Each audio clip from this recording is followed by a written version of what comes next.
Welcome to Homeo Shakti. Today we will discuss about the arsenic mind symptoms.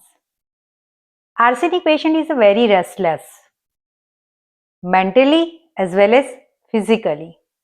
It is a trio of restless. So, arsenic mentally as well as physically restless. Aconite is a mentally restless, and the Dustox is a physically restless.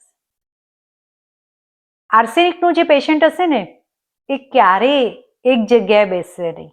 Constant શું કર્યા કરશે? Position change કર્યા કરશે. એ સોફામાંથી bed પરથી chair પર, ચેરમાંથી પાછું સોફામાં.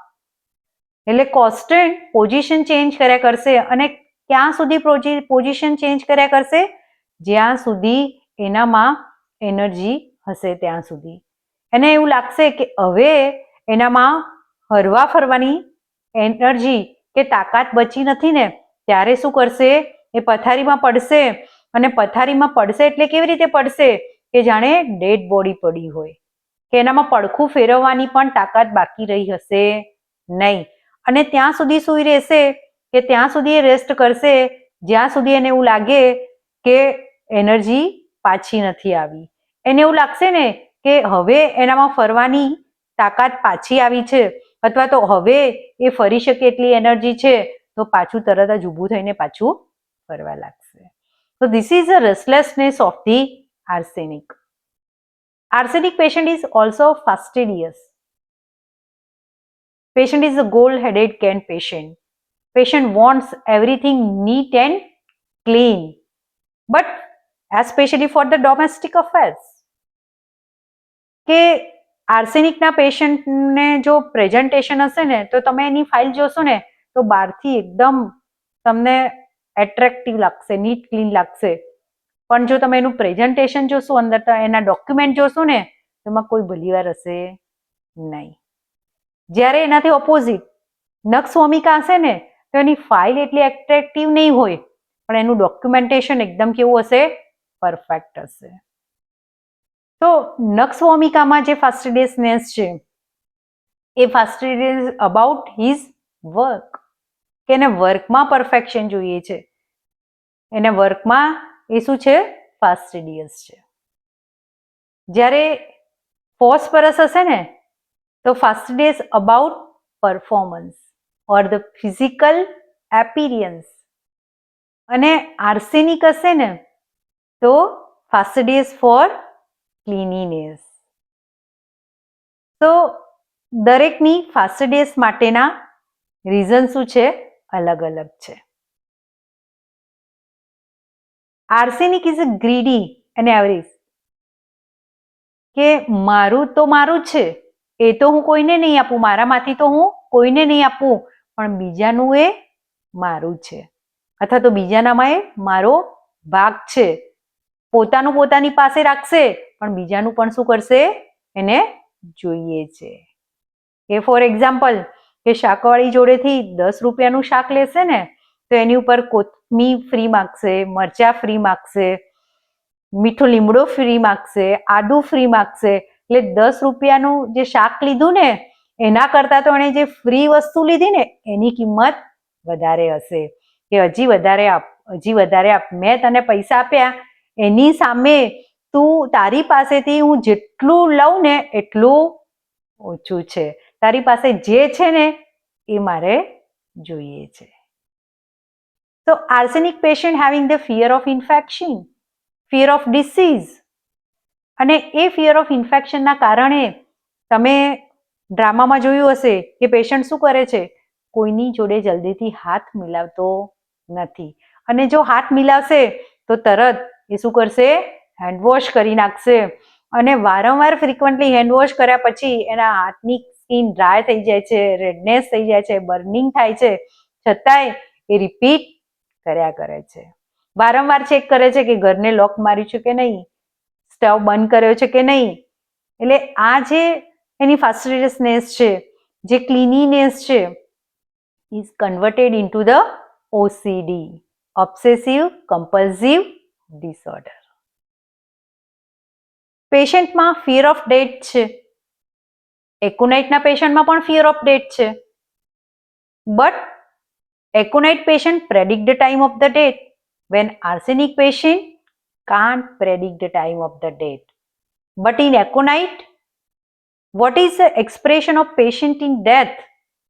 If you will call the doctor, then I will survive. But in arsenic patient, no need to call the doctor because my disease is incurable. So, aconite patient is hopeful for recovery, but arsenic patient is hopeless for recovery. So, main difference in arsenic and aconite in fear of death. તમે ડ્રામામાં જોયું કે પેશન્ટને ખરાબ પનીર, વાસી પનીર ખાવાના કારણે diarrhoea થઈ જાય છે, સાથે ફીવર છે, બોડી એક છે અને એની પરિસ્થિતિ બહુ ગંભીર છે કે મીન્સ કે સિરિયસ છે અને જ્યારે એને હોસ્પિટલ લઈ જવાની વાત કરવામાં આવે છે ત્યારે શું કહે છે કે હવે હોસ્પિટલ જવાનો કોઈ અર્થ નથી, ડોક્ટર પણ કંઈ કરી શકશે નહીં, મારું ડેથ નક્કી છે, મારો ઉપર જવાનો ટાઈમ થઈ ગયો છે. તો આ શું છે? એની હોપલેસનેસ. આર્સેનિક પેશન્ટ ઇઝ સેલ્ફિશ, કે કોઈને મદદ કરશે ને તો એની પાછળ એનું કેલ્ક્યુલેશન હશે કે આજે કોઈને પૈસા જોઈએ છે તો એ પૈસા આપશે ને તો એને ખબર છે કે પૈસાનું એ વ્યાજ લેવાનું છે. કે માની લો કે આજે એના બાળકો પાછળ એ પૈસા વાપરે છે, એના બાળકોનું ધ્યાન રાખે છે, તો શું કહેશે કે તો મોટા થઈને હું એમની જોડેથી વ્યાજ સાથે પૈસા પાછા લઈશ. કે આજે હું એમનું ધ્યાન રાખું છું તો હું જ્યારે ગરડો થઈશ ને ત્યારે બરાબર એમણે પણ મારું ધ્યાન રાખવું પડશે, બરાબર મારી સેવા કરવી પડશે. આર્સેનિકનું પેશન્ટ જો બીમાર હશે ને તો શું કરશે? એ જરાય ટોલરેટ નહીં કરી શકે અને એ શું કરશે કે સપોઝ માની લો કે આર્સેનિક વાઇફ છે અને બીમાર પડી છે તો એ શું કરશે કે એના હસબન્ડને કહેશે કે તમે મારું માથું દબાવો, તમે મારું પગ દબાવો, મને તાવ છે તો ભીના પોતા મારા માથા ઉપર મૂકો. અને એનો હસબન્ડ આખી રાત બેસી અને એના માથા ઉપર ભીના પોતા મૂક્યા કરશે પણ એને એના હસબન્ડની જરાય દયા આવશે નહીં. એને એમ નહીં થાય કે આખી રાત જાગશે, એને સવારે ઓફિસમાં જવાનું છે, કામ પર જવાનું છે, એ ક્યારે ઊંઘશે અને ક્યારે ઉઠશે અને ક્યારે કામ પર જશે? ના, પણ એવું કહેશે કે તમે મારી સેવા કરો, હું રોજ તમારી સેવા કરું છું તો એક દિવસ તો તમારે મારી સેવા કરવી જ પડે. તો એ શું છે કે આર્સેનિકનું પેશન્ટ પોતાના માટે વિચારશે, બીજાના માટે વિચારશે નહીં. એટલે પેશન્ટ કેવું હોય છે? સેલ્ફિશ પેશન્ટ હોય છે. ઘરમાં પાણીપુરી બનાવી છે તો પાણીપુરી ખાતી વખતે એની મમ્મીને કહેશે કે મમ્મી આ પાણી છે ને એમાં મીઠું ઓછું છે. એની મમ્મી મીઠું નાખીને લાવશે એટલે કે આમાં થોડું મરચું નાખ, મરચું ઓછું લાગે છે, હવે મરચું નાખીને લાવશે એટલે કે હવે આમાં લીંબુ નાખ, લીંબુ ઓછું લાગે છે. લીંબુ બિચારી નાખીને લાવશે એટલે કે હવે થોડી અંદર ખાંડ નાખ, આ વધારે પડતું તીખું થઈ ગયું છે. એ ખાંડ નાખીને લાવશે એટલે કે આ પાણી હવે બહુ ગરમ થઈ ગયું છે, એને થોડું ઠંડુ કરીને લાવ.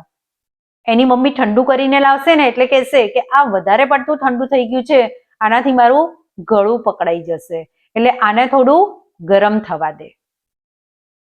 એટલે શું છે? એ વારંવાર એની માંગણી ચાલુ છે અને એના કારણે એની ફરિયાદો ચાલુ છે ને એના કારણે એ શું કરે છે? બીજાને હેરાન કરે છે. What is this? This is a biting tumbler rubric. Constant બીજાને શું કરે છે?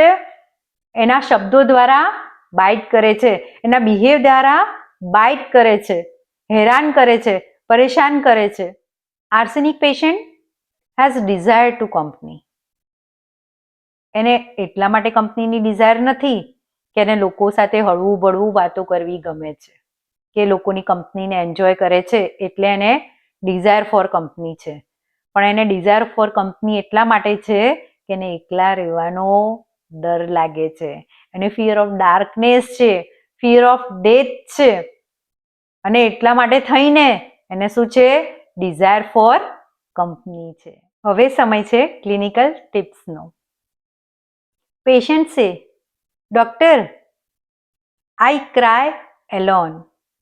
I don't want to anyone console to me. Medicine is Netromure.